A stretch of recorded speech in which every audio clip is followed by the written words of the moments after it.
నేను రాజకీయ నాయకుల గురించి ఎప్పుడు ఏ వీడియో ఈ రోజు మాట్లాడుతున్నా. ప్రతి ఒక్కరు ఏంటంటే పొలం ఉన్న వాళ్ళకే రుణమాఫీ చేస్తారు, పొలం ఉన్న వాళ్ళకే బంగారు మాఫీ చేస్తారు. పొలం లేని వాళ్ళ పరిస్థితి ఏంటి?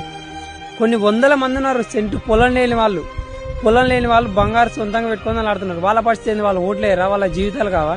అంటే ఉన్నోనికి చేసుకుంటా వాళ్ళ ఈ రాజకీయం అనేది ఎట్లుందంటే ఉన్నోనికి ఇచ్చుకుంటూ పోతారు కానీ లేనోడిని అడగక ఒక్కేస్తారు.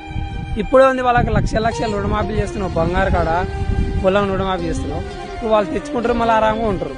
పొలం ఉన్నోళ్ళే, పొలం లేనోడు అప్పులు తెచ్చుకున్నా, అప్పులు చేసుకున్నా వాడిని వాడే బతుకాల. ఈ రాజకీయ నాయకులకు అనేది ఇది అర్థమవుతుంది. పొలం లేనోడి పరిస్థితి ఎట్లా అయ్యాం కదా అని ఒక్కడనే ఆలోచిస్తున్నాడు. అని వాళ్ళ గురించి మా ఓట్లు వేస్తారా? వాళ్ళు మనుషులు కదా. ఒక్కొక్క ఊర్లో కొన్ని వందల మంది ఉన్నారు, ఇట్లా ఎన్నో ఊర్లో ఎంతో మంది ఉన్నారు.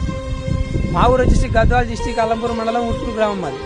మా ఏరియాలో మేము చాలా మంది ఉన్నాం అసలు పొలం లేని వాళ్ళు. వాళ్ళ పరిస్థితి ఆలోచించారా ఈ రాజకీయ నాయకులు?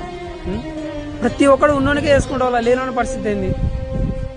ఇప్పుడు నేను కనీసం మాకు లక్షలు మాఫీలు చేయకుండా కనీసం మాకంటే ఏదో ఒక పథకం పెడితే అయిపోయి కదా.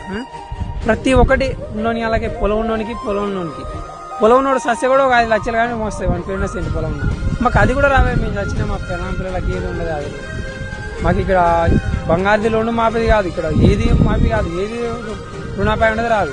ఇక్కడ మేము సచ్చినా మాకు ఆదాయం ఏ ఉండదు.